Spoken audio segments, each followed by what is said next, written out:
السلام عليكم ورحمة الله وبركاته. ازيكم عاملين ايه؟ لو مهتم بجديد ومفيد فعلوا من التطبيقات، اشترك في القناة وفعل زر الجرس عشان يوصلك كل ما جديد مفيد. فعلوا من التطبيقات في القناة، وعندي اقدر افك التطبيقات الحديثة اللي بتسهل عليك حياتك اليومية، تطبيقات الفيك وكمان التطبيقات الهاكر. النهارده ان شاء الله مع شرح تطبيق جديد هو اسمه دروبس.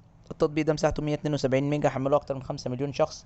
التطبيق ده تطبيق خاص بتعلم اللغة الانجليزية واللغات الاخرى. من خلال التطبيق ده تقدر تتعلم اي لغة انت عايزها. التطبيق ده فيه حوالي اكتر من 50 لغة أجنبية أو لغات مختلفة، منها اللغة الإنجليزية، اللغة الفرنسية، اللغة الأسبانية، اللغة الإيطالية، اللغة الألمانية، اللغة العبرية، اللغة الصينية، الروسية. بتقدر من خلال التطبيق ده ان انت تتعلم، وتقدر ان انت تتعلم اللغات عن طريق لعب او عن طريق العاب. وتقدر كمان ان انت مش تتعلمها كتحدث بس، لا انت بتقدر تتعلمها كتحدث وكقراءة وكقراية.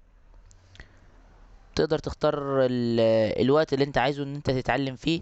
افضل طبعا من ان انت تروح تاخد كورس، والكورس مثلا بيكون ليك مواعيد معينة ان انت تروح فيها الكورس، ولو انت مش فاضي مثلا، او لو يوم مثلا ما قدرتش تروح او كان عندك شغل او اي حاجة، طبعا الكورس بيروح عليك. انما التطبيق ده بيساعدك ان انت لو انت مثلا شغال او لو انت طالب بتدرس، فبيكون عندك وقت فراغ معين في اليوم، مثلا ساعة ساعتين في اي وقت بقى. مثلا يوم النهاردة عندك وقت فراغ الصبح، بكرة مثلا عندك وقت فراغ بالليل، فانت بتقدر الوقت اللي انت عايزه هو ده الوقت اللي انت بتتعلم فيه، او هو ده الوقت اللي انت بتاخد فيه الدرس او المحاضرة.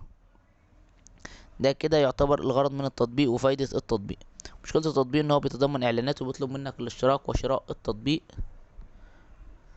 بس كده ده يعتبر نفس شرح التطبيق بالنسبة للمميزات والعيوب. لو عجبك شرح التطبيق تدوس لايك الفيديو. لو عايز شرح التطبيق معين رسل لي في الكومنت. لو شفت ميزة او عيب للتطبيق في اي تعديل من الاسئلة القادمة اكتبها في تعليقات الفيديو. شكرا، سلام عليكم.